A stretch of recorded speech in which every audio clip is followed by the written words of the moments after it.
Well, hello, welcome to Teen Talk Television, America's #1 teen talk television show. And everybody knows it ain't no talk like Teen Talk. That's right, Flight 2023 is taking off once again. We took a little break from COVID, we're back. You know, Teen Talk has over a 30-year history, and it has entered the lives of thousands, not just locally, but regionally, internationally. And so we always try to find out people who can really talk and who can really mentor and who really have experience and excellence and example. And so as I was looking at a guest to try to get for this week, I thought about who is one of the greatest people that I know, that I admire, that I truly look up to. He's the real deal. He's all that, a bag of chips with extra dip. And I'm the first one to say that. I'm sure that won't be the last one to say it. But I want to welcome to the stage, to the Teen Talk Television, for the first time, Coach Byron Earl Geddes. Welcome to the set, Coach. I appreciate it, Pastor Brown, the whole government name right there. No, I really do appreciate it. The invite, and I'm excited about it.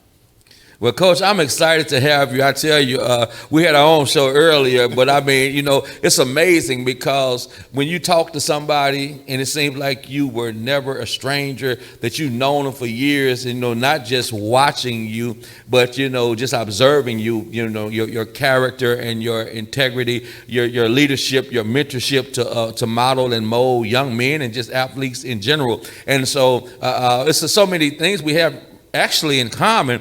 You know, I'm a March kid. And then so on Thursday, March 13th, 1980, the year I graduated, the angelic sports people,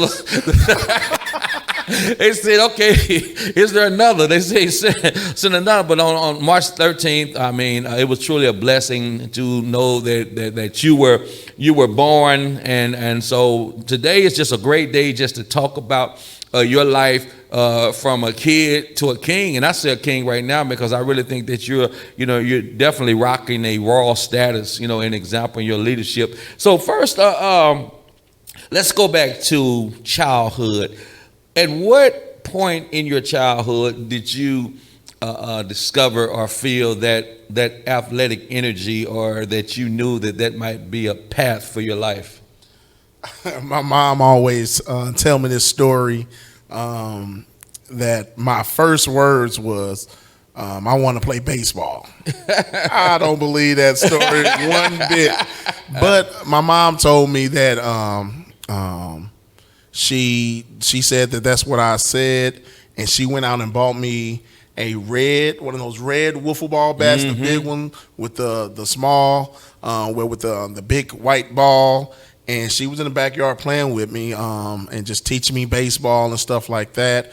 But that story resonates with me. But whenever I think about sports in itself, I played baseball my entire life. I didn't start playing football until I got probably 4th or 5th grade. Amazing. And I wasn't really good at football. I just understood football when I was younger.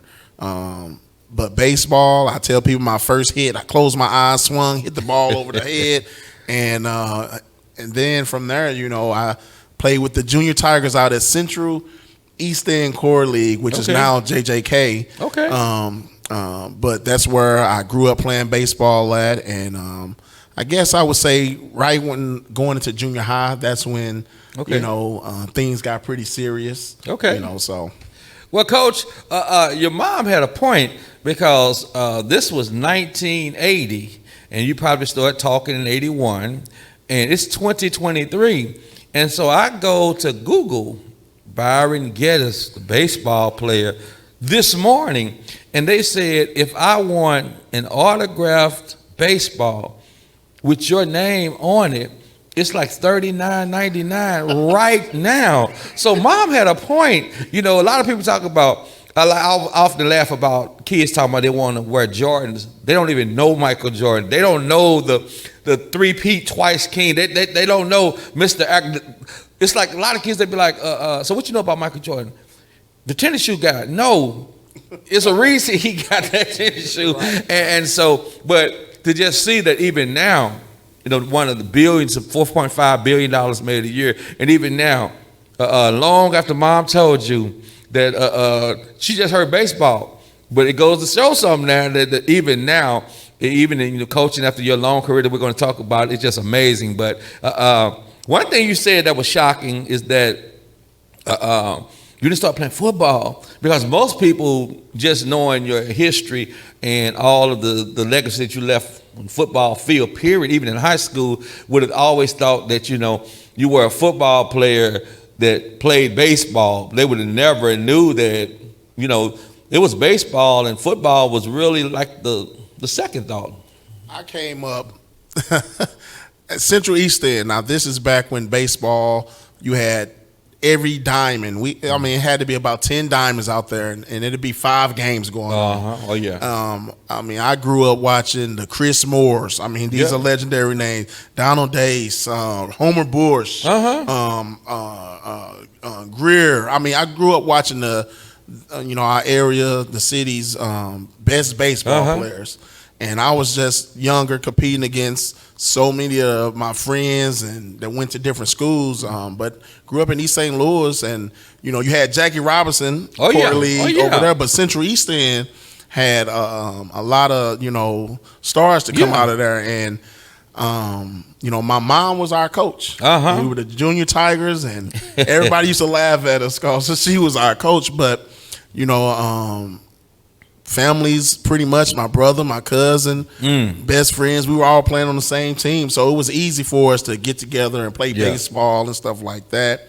And when I moved from East St. Louis to Cahokia to Centerville, that's when I started playing football because a couple of my friends were playing football at Cahokia Quarterback Club, and I wanted to be the center.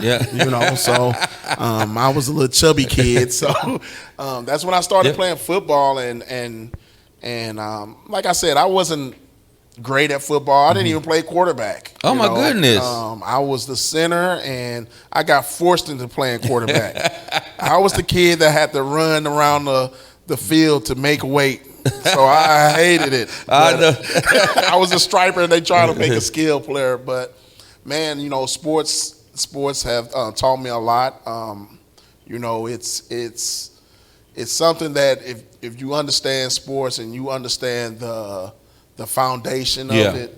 And I've had some great coaches, like I said, my mom, my uncle, my cousin, just coming up, and even through junior high and high school, that helped mold and shape me through the game, through athletics. And man, I just, all the experiences that I've had, I'm just trying to pass it on to the youth now. And, sports help me, with life lessons and stuff like that. So, I've been playing sports pretty much my entire life. My mom told me, hey, you go work for the rest of your life. Go and enjoy sports. And, it helped me to who I am today. What's amazing, because I love when I see the diversity, because all of those names, AG, Chris, all of them, I've come across them. And I remember when Chris was starting, and people don't realize that, you all had champion DNA. Just athleticism, God-gifted athleticism, because AG, Homer, one of the greatest receivers, wideouts in Missouri, they just think they're going to get him. He ended up going to the Yankees and, football. And I was glad, because AG was real small in high school. His best thing, he's so fast you weren't going to get to hit him. But then, people will look and try to put in a box, and it's like, it's good to have options. And so, Chris, great football player, great basketball player, but Chris ran. One time Chris got 8 touchdowns. It took all 8 of them. We was in the playoffs, and they scored 7. And Chris had 8, but he always had that champion DNA, because I remember one time he used to say, look, y'all just ride my back, and I'm going to get you there. And once again, just great coaching. I know you remember when Coach Shannon sat him for 3 games, and Chris was sitting on the bench, and Coach knew that he's going to be so hungry. And so other people they're mad at Coach. Man, you're the best player. I think we lost the last game in Parson Field after years, and then the first game in the new stadium. And everybody was mad at Coach, but I knew Coach Shannon, what he was doing. Because I never forget, Chris came off against Jeff City, You know, at that time, Jeff City had They that had whip. They had it rolling. Man, Chris ran over Jeff City like they wasn't there. I mean, he was cutting back against the grain, but people didn't realize, and we'll talk about that later, because Coach Shannon held accountability. And I mean, he couldn't go nowhere. Man, if you don't start playing more, and they went on to win championship. But they don't realize it may have been different had he just said, well, now what I said, you know, I didn't hold on to it. So I was just thinking about the awesome diversity of you guys. Now, I was talking to Ron, and I asked Ron this question, and I want to ask you, what fueled you in high school? Ron answered very interesting. He said, I just made up my mind. I ain't never want to get in trouble. And he said, you know, when you don't want to get in trouble, then you don't draw trouble, you don't go near trouble. And I was like, sometimes, you know, you look at guys like y'all who I consider just superstars, and you look for this, like, you know, prolific, profound answer, and something deep. You know, being in the pulpit, you know, be like, it's something deep. Man, it was so simple. He said, I just want to get in trouble. So I was just wondering, what is the one thing, if you say that fueled you, that kept you on path and on course? What's the one thing that you would say that was, what was Coach BG's? It's so simple, man. I enjoyed playing with my teammates. Good. I like that. Like, it was, you know, it didn't get serious to me till, you know, obviously people started saying, you know, you decent and you could go to the next level. But I was out there playing sports just because my buddies, my neighborhood friends, my childhood friends was out there playing, you know. And once I got into athletics and sports, then the little details, you know, it was intriguing to me, you know. I didn't have YouTube. I didn't have social media and stuff like they have nowadays. But my family will tell you, I would watch a Cardinals-Cubs game and go out there and play a whole 9-inning game by myself, mimicking every single batter from the Cubs, every single batter from the Cardinals, visualizing a pitch coming, swinging, striking out myself, hitting home runs myself. It was a mental thing in my mind. And when I was younger, I played with toys. And they would tell you, when I had the Ninja Turtles and the He-Mans, I was playing sports. I would line them up and play sports against each other. And I would go out in basketball, and every shot that I took and I missed, it was a point for the other team. Every shot that I made, it was a point for me, and I played to 50 or something like that. But it was a mental thing for me. And once I got to high school, and, you know, I always wanted to see my friends do well. And if I was a part of that, then that was just the cherry on top. But to get my buddies out to play football and see the things that I saw, the possibilities, because I've had examples. Like, I was at Central East End Core League at the fence watching Chris Moore catch, watching Homer Bush play. And I used to look at Parson Field like it was the gladiator ring, because that's where Central East End, it was all to the right, and I would look over there like, that's the field, like, you know, that everybody talk about. And this was when I was 7, 8, 9 years old. So getting to high school, it was a mental thing that, man, I just wanted to, I was playing a game with my friends. And it's amazing, because I sit here, man, and I'm like, okay, as a kid, every kid, you know, dreams to be that guy in a major league game or on a football field. But I often wonder, I said, man, I know every kid probably has that dream, but who does Homer AG think, sitting there like, I'm playing for the Yankees one day, or does Getty sit there and say, I'm going to be in the KC Royals? Because it's one thing to dream and think it, but it's another thing to have that experience. Like when you walk out on that field, even in high school, man, it's like you're humble, but everybody else saying, he the man, he the man. And so, man, just to see, you know, when I saw AG got the World Series ring, when I look at all of the accomplishments that you have garnered, man, in two sports, it's just really a testament to, first of all, you know, encouragement, support system, but believing in you.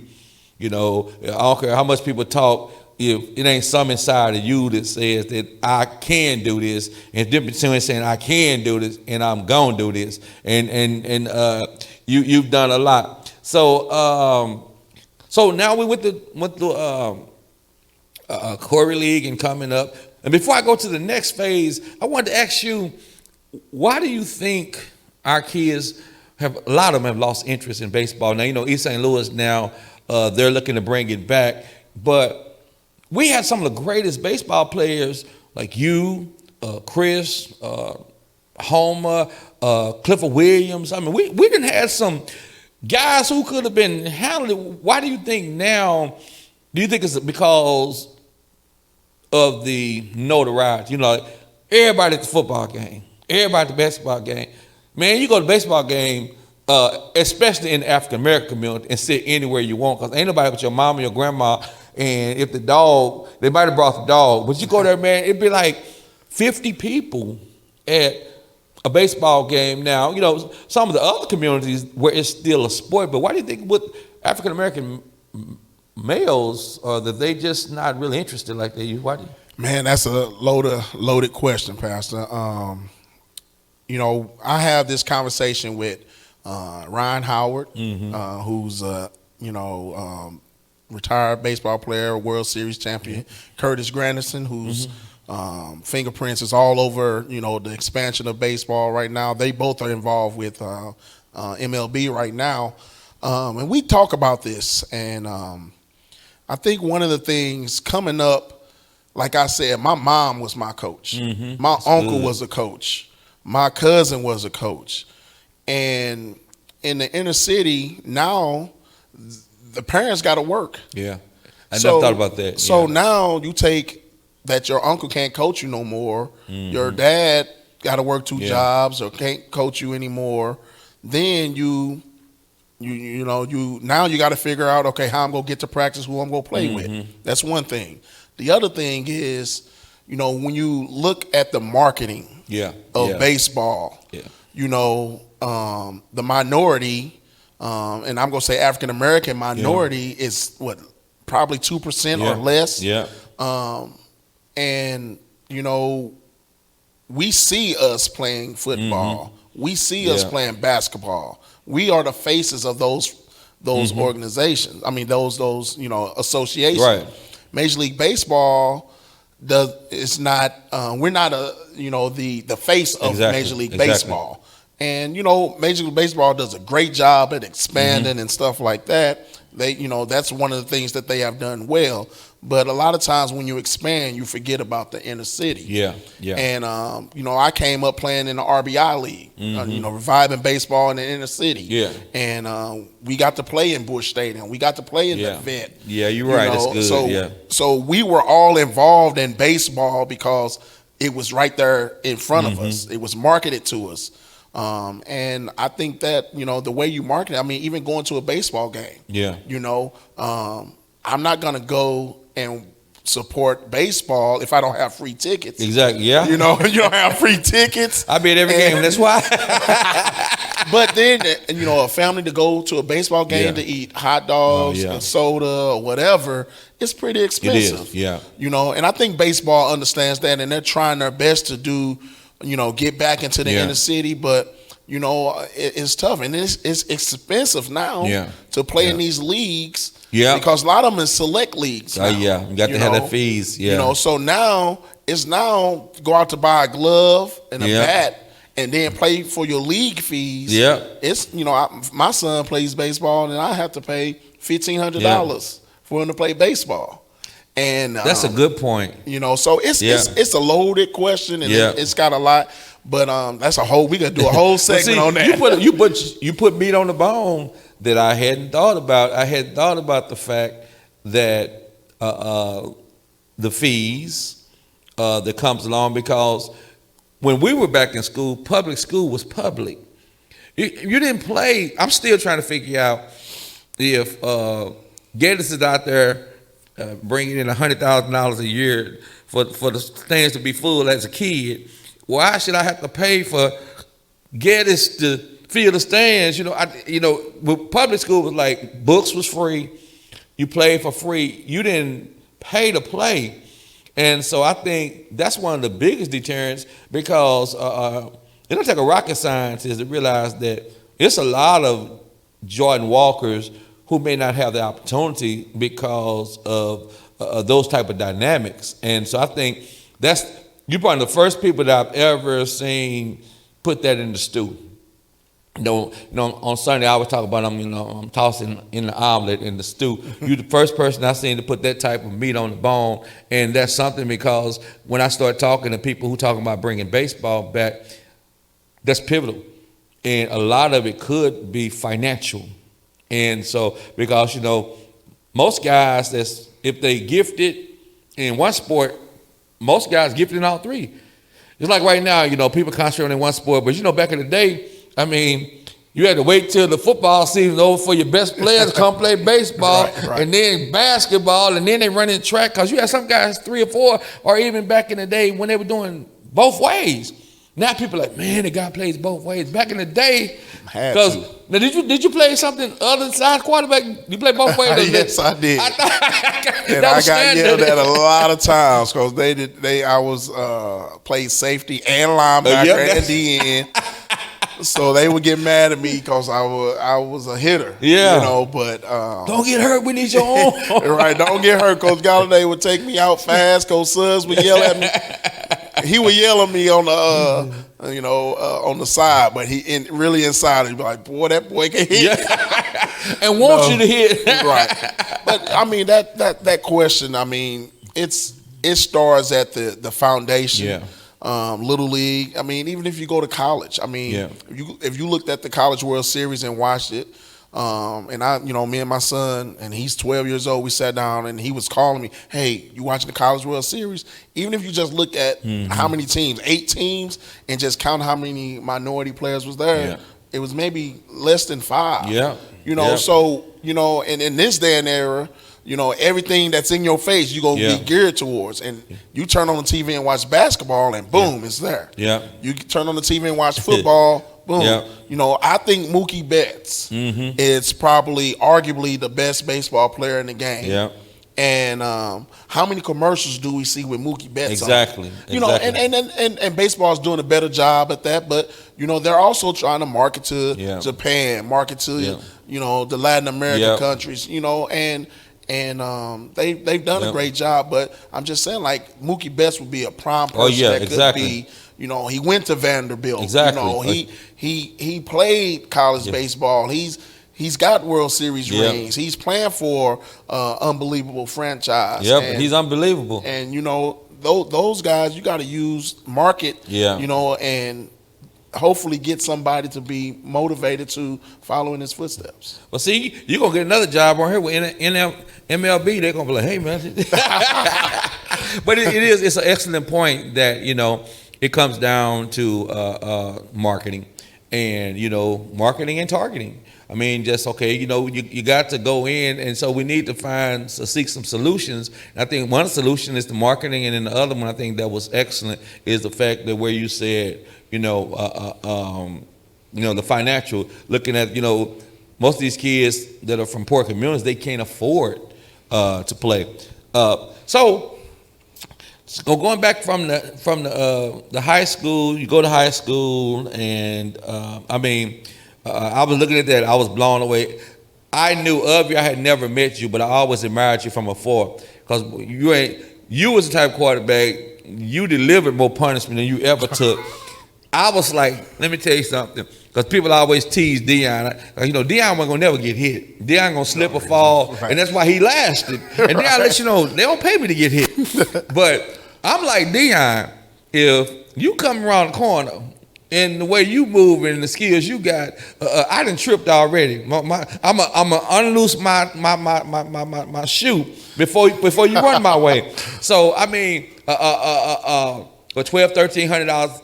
3 seasons straight, that's the minimum. That's almost unheard of because most of the time, back then, you didn't start, that early. You earned and you might get in there senior season. And so, but the one thing that blew me away, that when they said that you threw a 92-yard touchdown pass against Altalf, we talking about Altalf in the day. With Dickie and them, with Altalf, we talking about Altalf. Tell me about that. Let's say you threw a 92-yard pass against Altalf. So, it's some fables going on. No, that was my sophomore year. It's your sophomore. Yeah, we were in the playoffs, and to be honest, I didn't throw the ball in the air 92 Well, I know, yards. but the guy, yeah. So, Stovall, real good friend of mine, he's the head baseball coach at Eastside. His son played for Althoff. Okay. My sophomore year, we were, ranked to the top 5 of the state. We playing Althoff in a playoff game, and we had 2 plays where the plays that we called was 32 dive pass, and basically it's just a pop pass to the tight end, and like Althoff called it out, they knew it was coming, but I fitted in there to Fontes DeBerry on one of them. It was like 3rd and 8, and I faked it and boom. That was the RPO they talk about nowadays. That was our RPO. So I threw one to Fontes DeBerry, and then I also threw that was the 92-yarder, and then I threw like a 78-yarder to Robert Rose. And they both were seniors, and we won the game 14-13. Oh my goodness! Now, Coach, you got to give yourself credit, because what people don't understand. No, it might not be 92 yards. The key is to have a quarterback who got that sling that can get it there.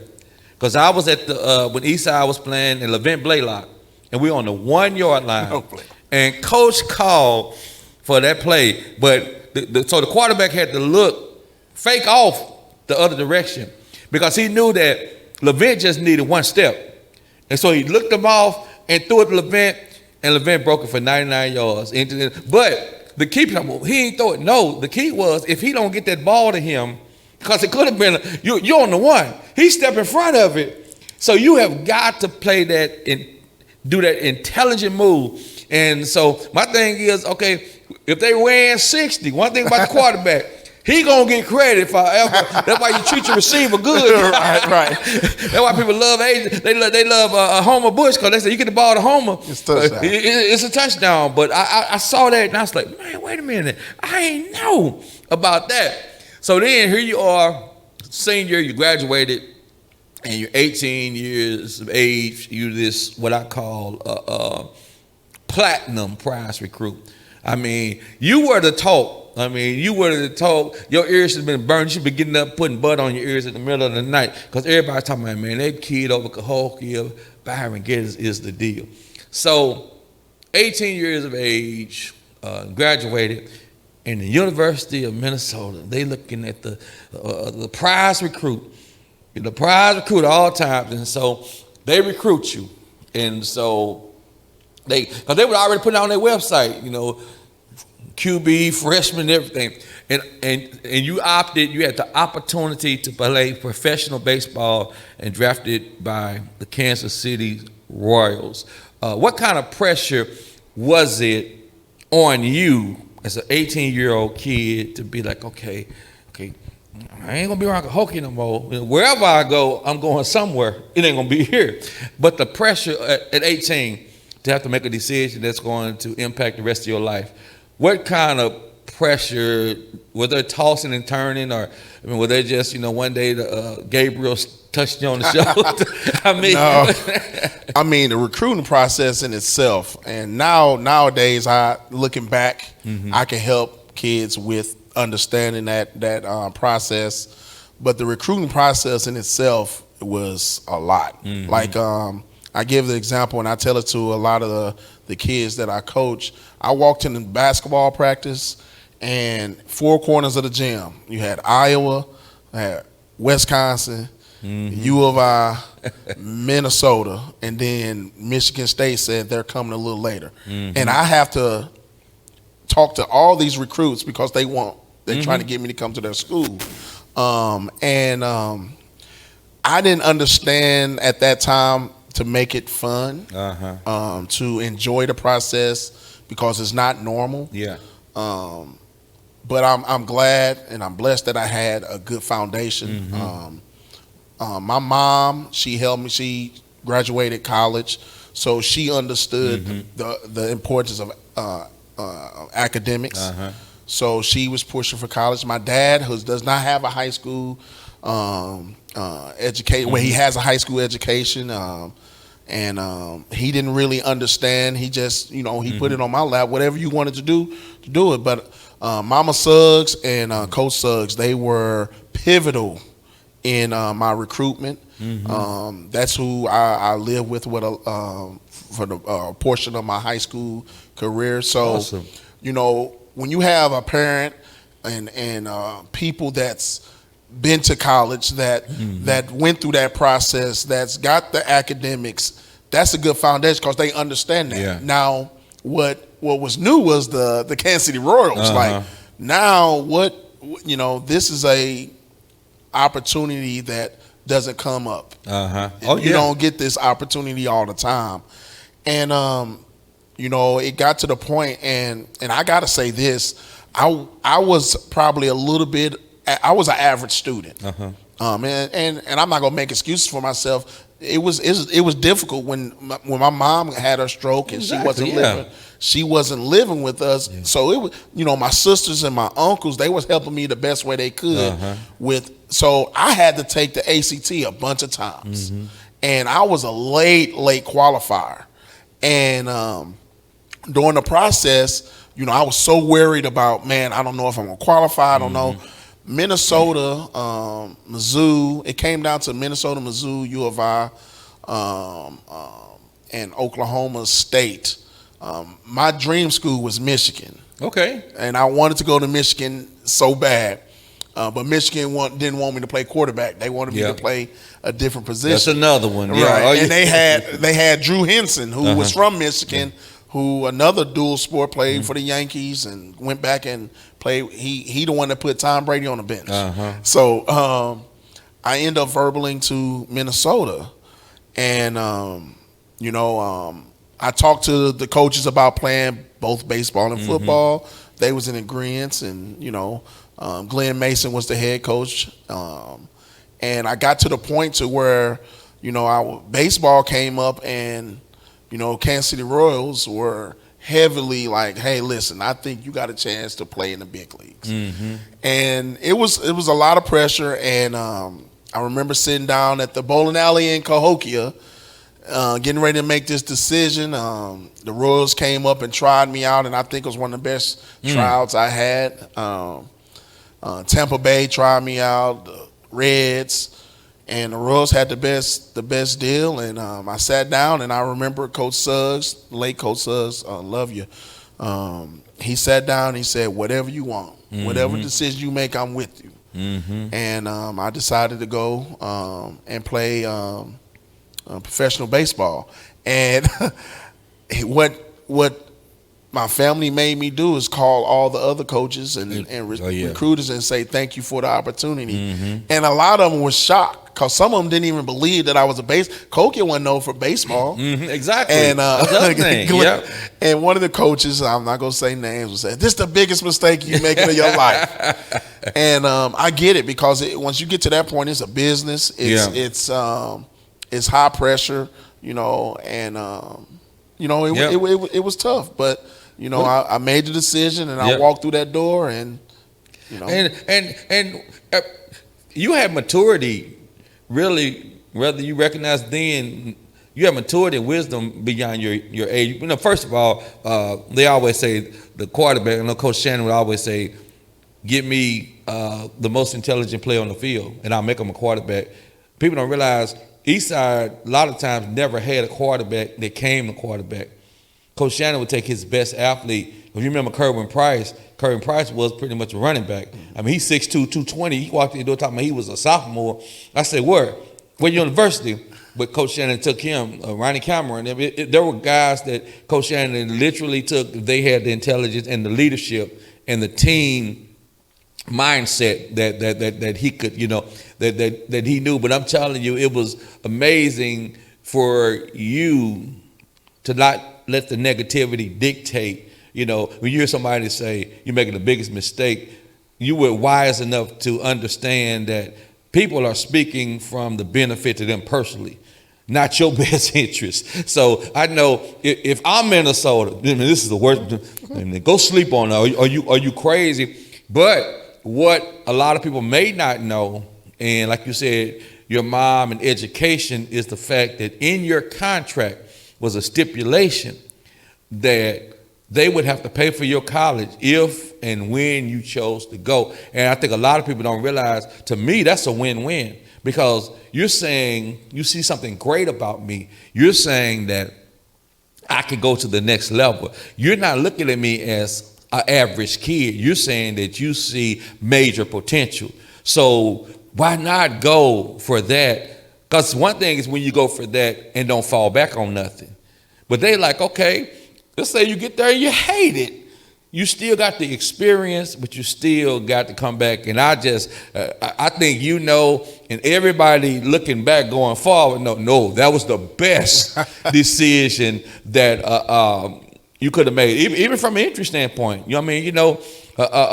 Most time you was providing the hit during the injury, but I'm just saying, you always gonna get that one big NFL side linebacker that knock you into next week. Oh, I got Not that. it happened. It did happen. Yes, Jeff City, Justin Smith played for the 49ers. I think he's close to Hall of Fame status.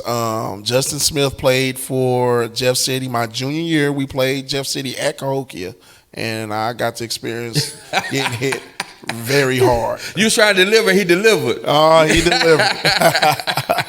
See, I learned something, because I said, he probably ain't never got, most time, you get your bell rung. I said, I ain't seen nobody.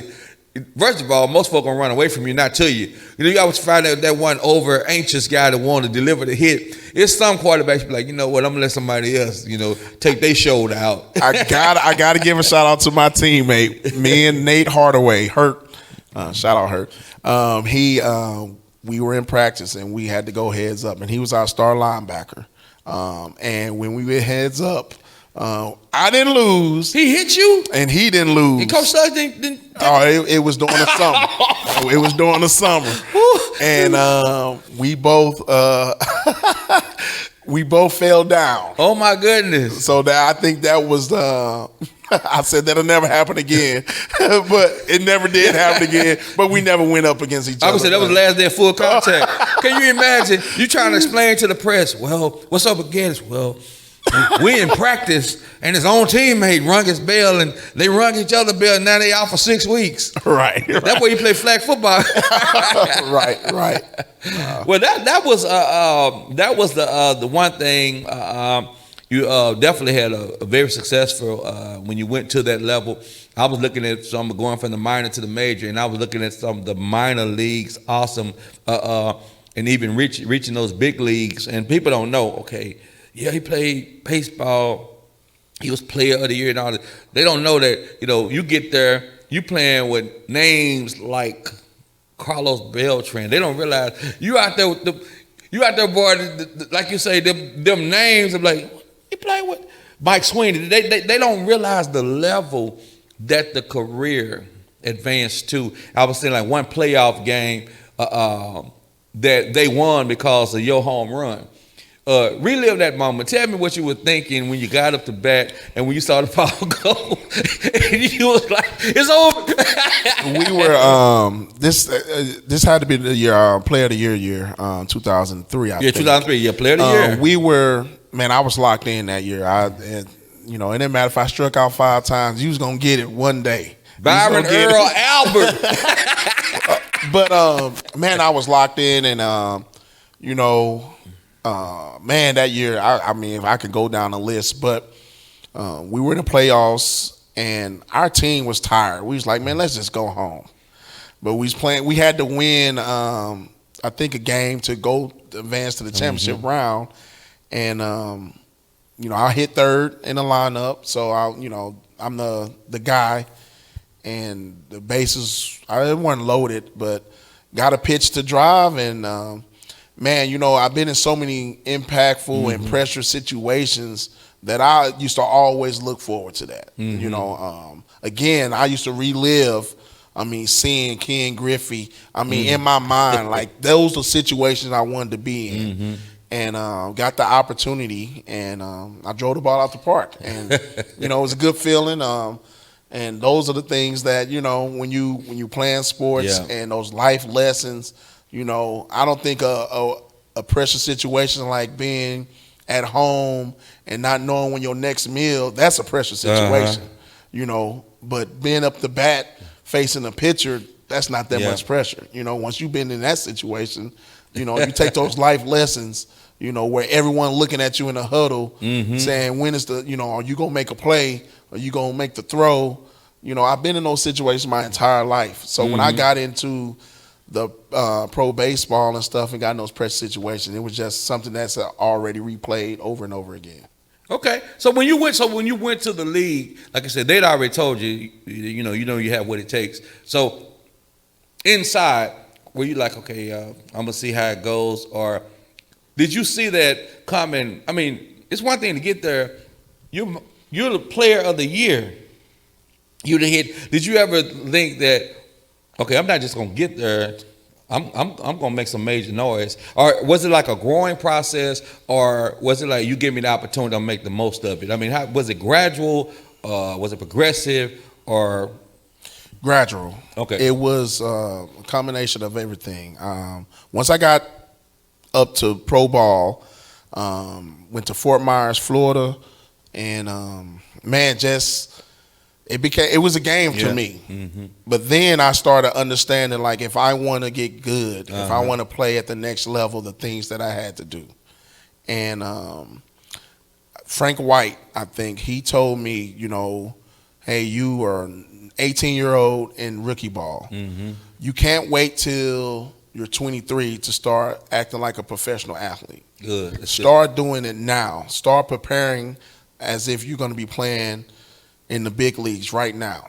So I went about my business that way. I would go into the cage and hit off the tee, take 100 swings. I'll go and take some extra ground balls. I stay late. I get there early. And each level, I was inconsistent. So one year I have a good year. The next year I have an okay year. And then I got to 2003 where I've had over 1,000 at bats in the minor leagues, because that plays a big role too, just the experience. And I got to AA where Coach Bodie basically told me, you either go perform or not. You at the level now where if you have a good year, you're a big league player. If you don't, you will be in the minor leagues. And experiencing all the big league. I mean, I went to big league camp early, because I wanted to get out of here. Yeah. It was a lot of stuff going on here. Yeah. I ended up going to the big league camp early and got invited to practice with Mike Sweeney, Ken Harvey, all these guys. All these guys, Carlos Beltran, Jermaine Dye. I mean, to see how they handle their business as a professional athlete, I mimic. And that was, like I said, I was doing that stuff when I was 8 or 9 years old in the driveway, mimicking professional athletes.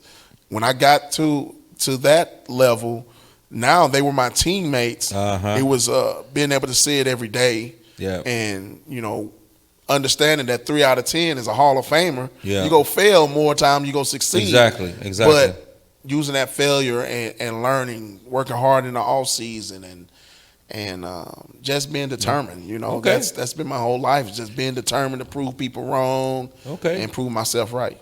Okay, well, 2 things before we jump to get to the conclusion, but 2 things that I really want our listeners to really pay attention to: excellence in ethic, work ethic, and I think, can you just kind of put a little meat on the bone of, athletic talent versus ethics, work ethic? Because a lot of our guys are just gifted. I know some guys right now that probably could have played with Jordan and them, they never left the playground.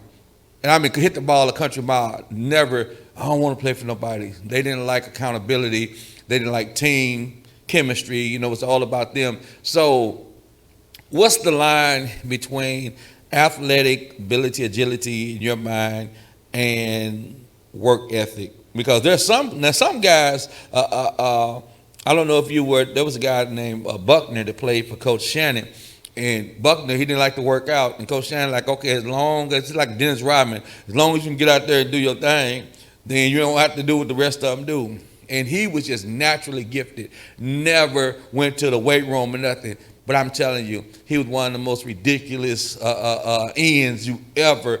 And so, what would you say the fine line between work ethic excellence and natural ability? I tell this to people, and I'm sure if you talk to Teron about it, if you talk to guys that's been at that level, the major leagues, the NFL, the NBA are made up of people that are hard workers.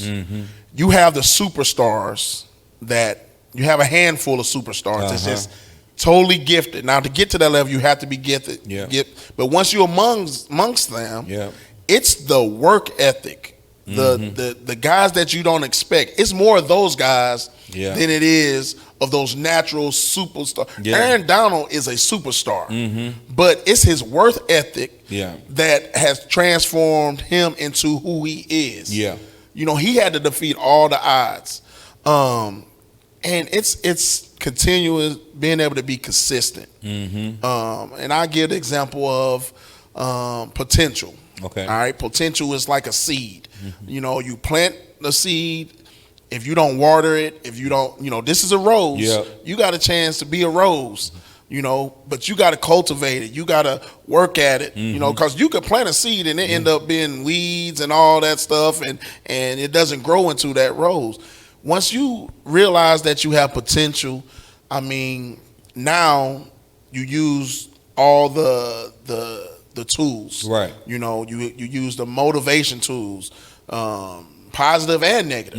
Because everybody ain't gonna tell you good, and everybody ain't gonna be in your corner. This go. Some people say you too big to play quarterback. You're not that good. Well, if I would have listened to them, I wouldn't have been a quarterback. If some people gonna say, "Hey, you're not that good of a baseball player because you can't hit the breaking ball." Well, if I would have listened to them, I wouldn't. But so you got to use that motivation, and it just can't happen while you at practice, or in the game. Because you have some gamers, but that runs out on you sometimes. So it's off the field stuff. Like I said, mentally, I understood when somebody told me you can go to school on a full ride scholarship. That's all I needed to hear. Boom. Right? Same thing in baseball. When someone said, "Hey, you got a chance to be a professional athlete," it changed my mind on how I approach it. And I think the fine line is, a lot of times in this era, you have everything telling you what you can't do. It's always telling you're not tall enough, you're not fast enough, you're not this. Well, if you listen to that, then you're definitely not gonna achieve it. Being able to put yourself in a situation to where you outwork people. See, that was my goal. You may be more talented than me, but you're not gonna outwork me.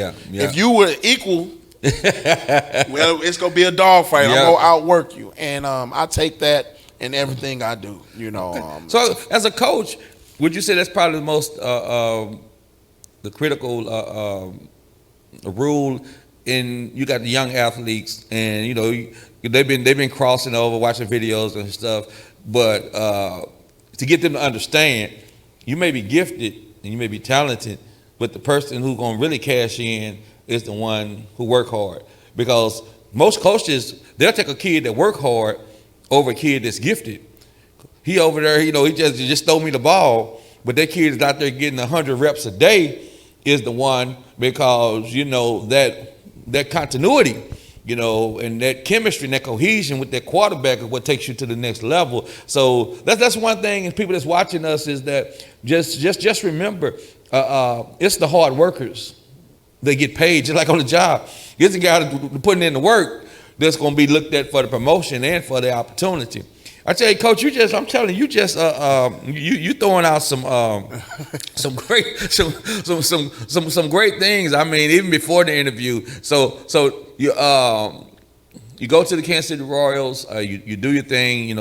Player of the year, 1 year, 33 doubles, 70 RBIs. I mean, we could use you over across the river right now. I got one good swing in me. I got one good swing in me. Hey, all I know is I know some people that play ball and got 3 doubles. I said, first of all, okay, I'm starting to see the spiritual stuff. I'm trying to remember I'm the host now, not the pastor. Because a minute ago you talking about the seed. I said, now that'll preach. And I had to bag up.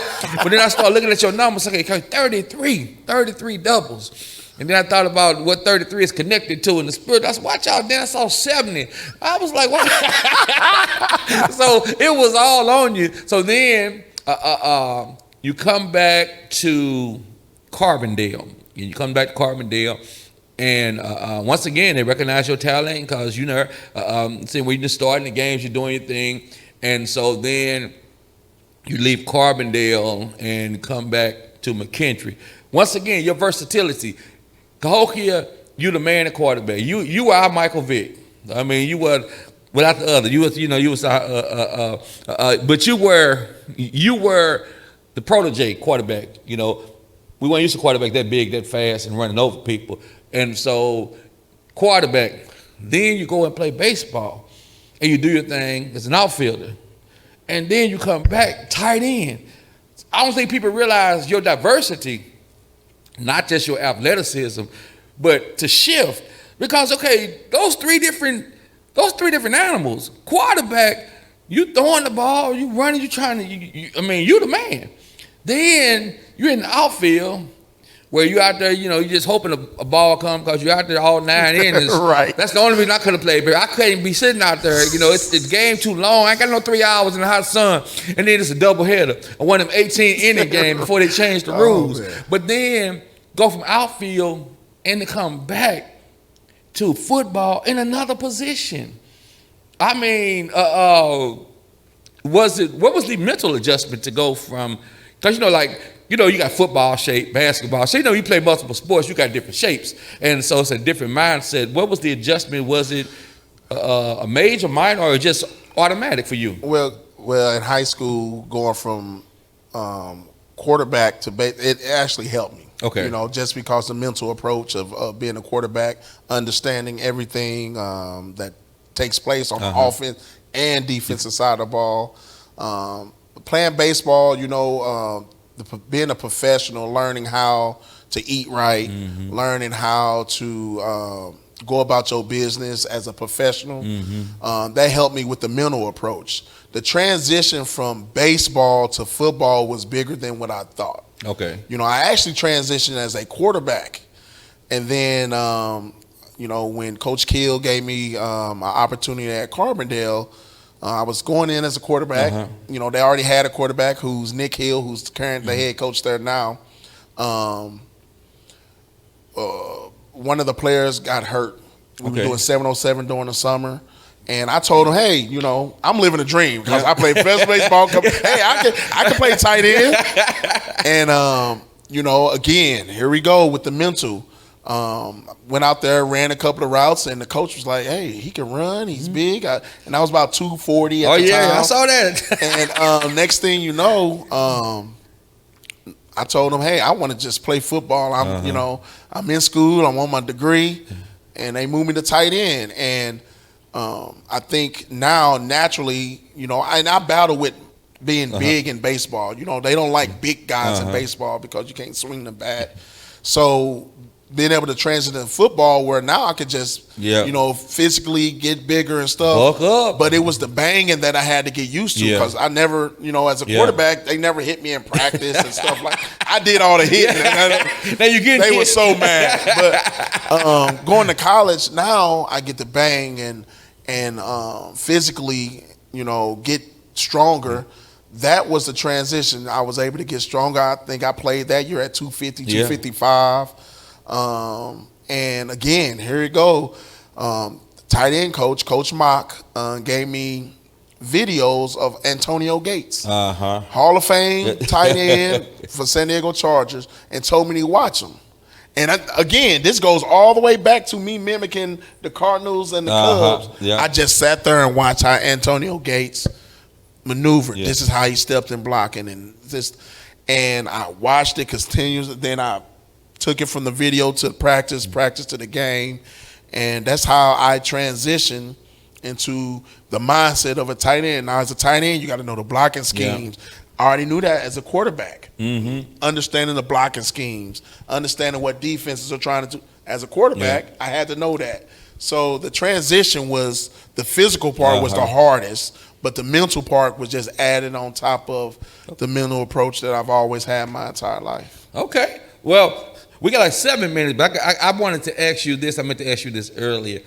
Why do you think, in your professional expertise and experience, that our guys could be like superstar quarterbacks all world? They can have 5,000 yards passing, but probably 1 out of 10 when they get to college, you're going to be a defensive back. You're going to be a safety. You're going to, if you can do it at high school at this level, and Illinois and Missouri got some of the best athletes. Why do you think that it's very rare that a quarterback that looks like us gets to college and they almost tell you before you come, well, we want you, but you probably won't. What do you think? What's behind that?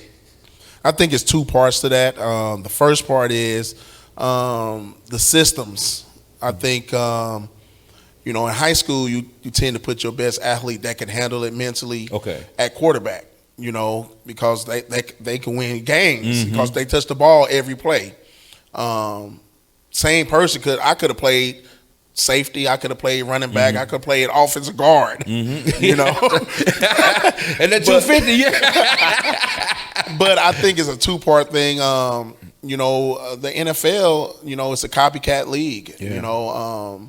And the prototypical quarterback back then were tall, 6'5", pocket passers that stayed in the pocket and can deliver the ball from the pocket, that can see over the line of scrimmage. Now I think the NFL is starting to realize we have athletes everywhere. That if we got that quarterback that's sitting in the pocket, he's going to get hurt. So now you're starting to see, and that's evolved to the athletic, more athletic quarterbacks. And just to be honest with you, you had to be smart. And just for some reason, it used to correlate to, this kid has come from, the Manning family. These exactly. And that's the topic that a lot of people want to talk about. But it's the truth. It's the truth. And but now you started, again, these quarterbacks started saying, "Hey, I'm just as good as these guys." And if they started listening to these pro scouts or these people that saying you're not good enough, they wouldn't. Donovan McNabb, look at Philly. right. And you got Vince Young. You got so many quarterbacks that have just reached those pinnacles and overstepped those boundaries and just pushed the door down. That's opened up the doors for our quarterbacks now that are athletic and can play quarterback, because the game is different now. Almost definitely. You better know how to run now. I wish I would have played in this era. Them 1,200 yards would have turned to 2,300 yards. Well, see, I think people don't realize, they think of 1,200, but they don't realize, when you got a running game, you ain't gonna throw for no 4,000. Really, you don't want to be on no team throw for no 4. That means you throwing almost every other play. And so what really makes a team really hard to beat is when they balance. And that's what people have to realize. But y'all had a balanced attack. So after you McKendree, and I didn't realize that you had been an assistant at O'Fallon until I started checking the history. But you come back home to where it all began, to Cahokia, and you're the AD. And I never forget when I first saw it in the paper. I said, "Oh man, BG coming home." But of course, I wanted BG both, because I'm like, man, I just, it was like just history, just coming. But you came home and you did the AD, and then you go back. So when did you actually do the assistant job at O'Fallon? That was my first job after I graduated college. Okay. So I graduated 2011 at McKendree, and actually moved to O'Fallon, and I was right across the street. And my whole purpose, I wanted to come back home and be a part of building Cahokia. I got the opportunity to coach with Coach Joggers. He offered me a job in the school. They offered me a job, and that's how in 2011 got to be on the coaching staff, and that was my first time seeing O'Fallon culture and seeing how well ran it was, and O'Fallon was rolling during that time, And now, did you think at that time that you may be back? No chance. That's what I was thinking. No You probably chance. thinking I'm going back. No chance. But look how God works. I was learning so much football. Like I said, at SIU Carbondale, the coaches we had there was amazing. They're still coaching to this day. Head coaches in major programs, turning the pro. Coach Kill is going to be in the Hall of Fame. Unbelievable coach.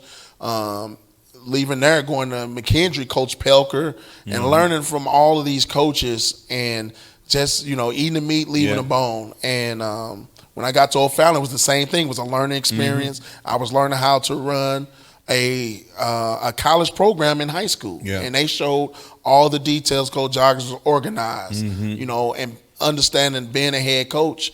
I eventually wanted to be a head coach, so I started preparing myself then, getting my notes together of whenever I got the opportunity to be a head coach, that these are the things that I would do and what I wouldn't do and stuff like that. Well, I'm a product of Centerville. We all consolidated now. Cahokia Heights, Cahokia, Centerville, and I know when the coaching jobs was going around, and I know that West and Granite City, and I'll just be honest, I was hoping. Because Parrish and O'Fallon, I know how they support. You went here, you could be 100 years old, you be on a wheelchair, and like Coach Shannon, when they told him over in St. Louis, they told him when he over to CBC, you can stay here until you die in the chair, and just being in a community where they really support winning, and so I was really glad. I know some people might say, man, I hope you got, I ain't gonna lie, I didn't want you to go to Granite City. I wanted you here, and it was selfish, but, having watched you over the years, your character, your integrity, and the way that you can meet kids where they are, and you can speak to kids, and ain't nothing like, speaking experience. I see some of these sports writers and stuff, and they full of themselves, they ain't played for nobody major. But then when you've been there, you can talk to a kid about the recruiting trail or, how pivotal it was, like you mentioned about Coach Suggs and Mama Suggs, as you said, how pivotal it was to have them in your life at that time. Or like you say, you there and you got 4 different recruiters and 4 ends of the gym. You're trying to figure, do I want to go down here to Michigan? I want to go over here. Do I want to go over that? So it's like there's really no piece of the pie that you really haven't touched. The good, the bad, the ugly. You can tell them if a recruiter is hustling. You can tell them if the recruiter is just looking out for themselves. And so, that's just absolutely amazing. And I really feel that we really scored the best with you. Anybody know me? I come from East Side and did sports director. I did all that, and I ain't never missed a championship game. Never missed a play. I bleed orange and blue. So it was difficult because I remember Jordan before he was born. So Jordan from like the crib. So when I come up, I would never cheer against East Side, but when Jordan start playing up there, you come up here coaching, coach. It's hard. And I honor you, I admire you. This is the toughest part of the show, is that I was so happy to see you get honored by the Chicago Bears, for Coach of the Week. But why you got the honor? Because you went into the house of pain, where we never lose. And you came in there and y'all whooped us like y'all owned us. And I was so proud. I said, but this is a bittersweet moment. I'm so sad. Chicago Bears, you getting the honor and stuff. Man. $2,000 going to O'Fallon. I was happy. But then they said, well, he got it because they beat the defending state champions. I said, man, you got to tell them all that. Just give them the award. You got to tell them they came in 2-0. And one thing about it, already you can set your mark. Because coming from the city of champions, sometimes we get full of ourselves and we don't realize that we ain't the only giant. And for you to come into that stadium, and it ain't like y'all didn't come in there timid. Y'all came in there like from day one. We came here to win. Some people are like, man, we looked up BD side from the time the game started. I was sitting in the stands. I said, they're gonna lose this game. I said, they're going to lose this game because, man, y'all came in, y'all was motivated. I don't know if you gave extra Wheaties or practice or what, but them boys came in there, man. And right there, O'Fallon got a chance to see what they had. I mean, y'all came in there and y'all handled business, and you have established a culture that's getting bigger and bigger and bigger and bigger. And Coach, like I told you in the office when I had that football with them medals and stuff and them signatures on it, Coach, ain't no doubt in my mind. Ain't no doubt in my mind. If you're looking for a great coach, a great school, one of the best academic and athletic programs in the state, O'Fallon got it all. And so I just want to, let you know, I'm truly honored. I was looking for people, but matter of fact, to show you, all the fans you got, I had already talked to you from Atlanta and booked you. And when I got back this morning, I was calling our office manager, my executive assistant, and best friend for many, many years. She said, I was going to say that Byron would be a good interview. I said, I'm interviewing him today. I'm interviewing him today. So I'm telling you, I was just looking at, when I was just going through all of your accolades and accolades and accolades, I was just blown away. So, as we get ready to wrap it up, it was so good to see the people that you were talking about, how they touched your life when she walked in the door. Because he almost had me teary-eyed up here talking, Mama Suggs and Coach Suggs, and they took me in. And you love, first of all, you get treated like the son, but then you told me you drove the Cadillac. You drove. That's when you know you're in the house. You drove the Cadillac. That's it's like you're in there, you're kind of in there, but when you got the keys to the Cadillac, and so you done went to the prom, not in no hoopty now, in the Cadillac. But once again, you think about it. Coach Suggs played professional ball. I mean, it's just amazing how the Lord can connect you with the people. And then, like you said, your mother's going through a medical thing. And then, so you got Mama Sus, you got a whole family that was there. And I just love the fact of how different people embraced you. It was like the Lord wasn't going to let you fail. Hey, you ain't going to have no excuse. Okay, you're going to be over somebody's house. You're going to be. But it was always quality people who was looking out for the best interests of Byron. And I just think that was not by accident or coincidence. I think it was divine intent. And so, in closing, what do you feel is your greatest strength? What do you feel is your greatest joy? And what do you feel is your greatest achievement to this day? So we'll go with your greatest strength. Oh man, you know what? I'm a positive person. Mm-hmm. I think a lot of times people look at the negative, but for some reason, I've always found a positive out of a situation. Okay. So I think, seeing things for what it is, but looking at it as a positive situation or a positive outcome, I think I've been blessed to do a good job. My mom and my dad is not a person that they never met and never knew, and they've always been positive. And I think that's definitely rubbed off on me. But I can look at a situation and turn it to positive. Okay, you already showed us that in O'Fallon. Especially BD side, man. Now, Coach, I'm your biggest fan and everything, but you got to make a commitment on this show that you will not be BD side this year. I'm just you probably already got on your radar. So, what's your greatest joy at this point? Because your resume, man, you've done it all. You've hit some of the highest mountains. You've hit mountaintops and mountain peaks that most people never get close to. So, what's your greatest joy? With my background, you would think the call up. You would think graduating from McKendree. You would think getting, being an All-American at McKendree or winning a big game. Man, my greatest joy, and this is 100, is seeing people succeed.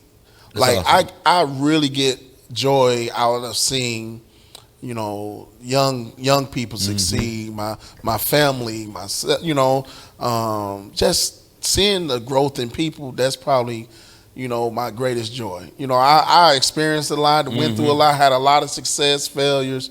But being in the big leagues, that's a great honor and everything. But seeing someone else get to that next level, and that I know, like every time I see Jesse Prime is a real good friend of mine, Toronto. Every time I see him, man, it gives me joy because that's someone that I was before, and seeing him coming up and doing the things he does, man, it's amazing to me.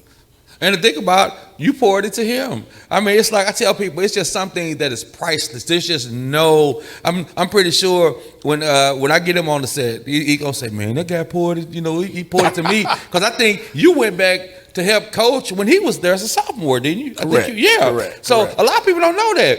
A lot of people don't know the connectivity, because when I was like, looking at your background and your history, I said, wait a minute, that means that he was there then, and that is amazing. And I think you and Teron, I mean, two fabulous, fantastic role models, to come out. I love the fact even you got Jordan now, and we started talking about the Suggs and the role that they play, and so now you have Coach Suggs' grandson and son on the staff. And that's amazing how things just work back into the circle. I got a young man now at my church that his great grandmother raised me as a kid, and he showed up on my television show as a ninth grader. He said, "You probably don't know me." I said, "Yeah, but I know your daddy." I said, "Cause you look just like him." But I didn't know, and it was just a fact. So now, nobody never graduated from high school, got married and stuff. So, the Lord blessed me to be in this life. He ends up graduating from high school, going to college. Now he's married. And it's just amazing how things come back because, like you said, the way Suggs poured it to you, now you stand on the sideline. You got Dad over there. He coach. Y'all bringing Cahokia up here doing that thing. And so now you see his young seed coming, and he's one heck of a player. I just did a great show on him, and I always tell him he reminds me so much of some of the qualities because he's quiet, laid back, not cocky. I mean, like he said, his greatest battle is with himself. I mean, and I had to repent because when I play, I'm gonna talk trash. I'm gonna let you know. I'm gonna let you know. God forgive me. Don't judge me. But I'm gonna let you know. But I mean, but once again, also, he comes from a legacy, a history, a grandfather, a father. Y'all all coming from that same thing. Like you said, Coach Suggs got on you sometimes. When you wasn't. But as a coach now, because as a kid you be like, man, they hard on me. But as a coach, now, you got to do the same thing. Sometimes it's mental reverse, but you getting in their head. But at the end of the day, you want what's best for them, and I admire that. So, what's your greatest achievement to this day? Man, you know what? I think, and this is something that I've grown to understand more and more of is, being, having a relationship with God. Oh. I mean, all the achievements that I've achieved and done, it's amazing, right? Yeah. But being able to have that relationship with God, and because I've been through a lot, just my personal life, and I think knowing that God ordered my steps, knowing that when I'm not having those good days, that that being born again, it means something. Yeah.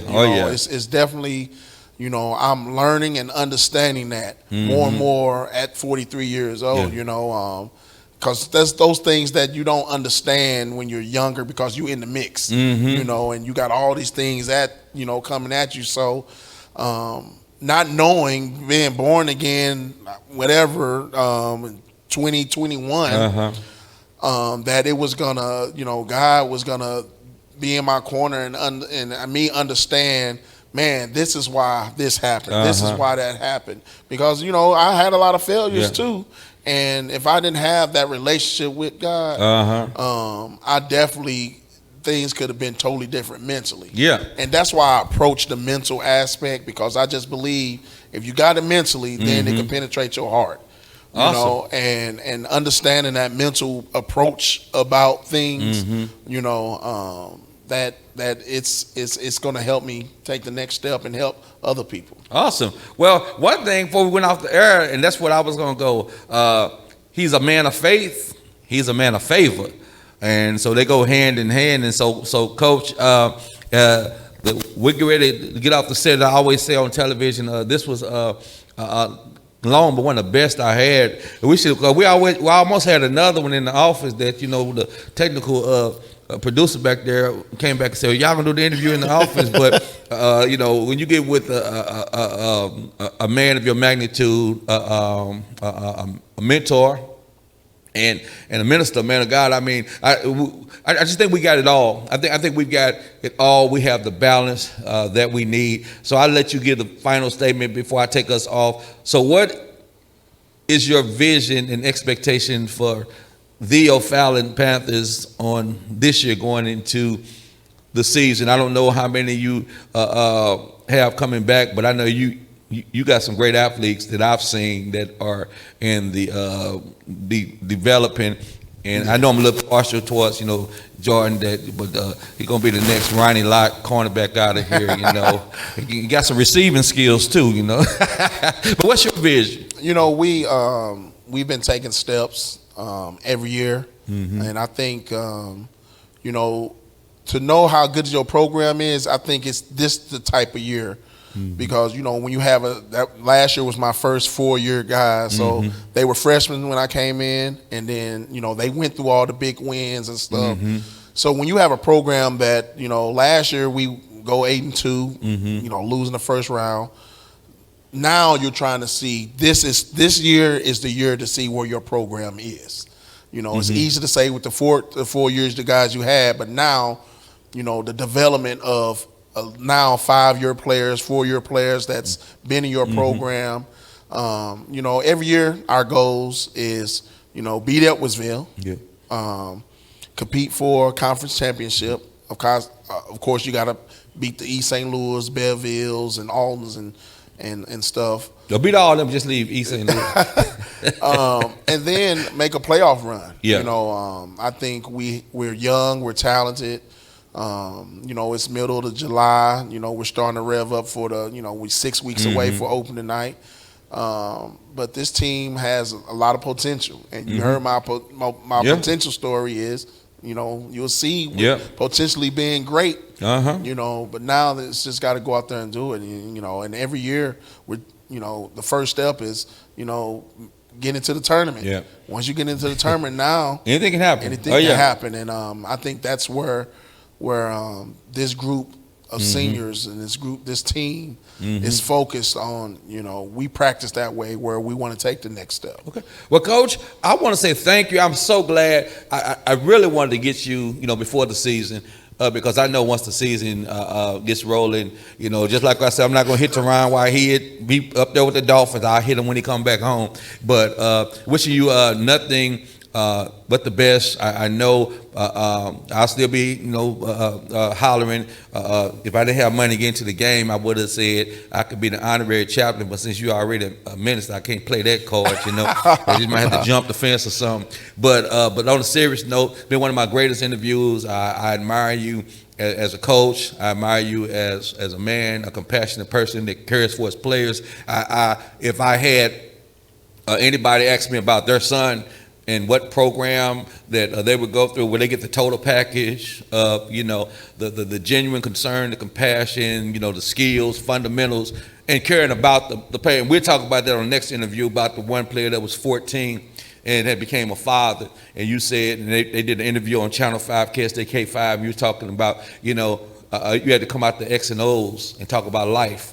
And I don't know how many years ago that was, but it's just out there all over the internet. So once again, this is Coach Byron Earl Geddes, BEG. A lot of people didn't know. They're going to be teasing, hey, Earl, no, it's Coach BG to you. But, Coach, I'm telling you, just keep on doing your thing. We wish you the best. We would definitely be mostly, any game, like I said, that's how we roll around here. Jordan Church gonna be up in the stand. We're gonna be howling and screaming.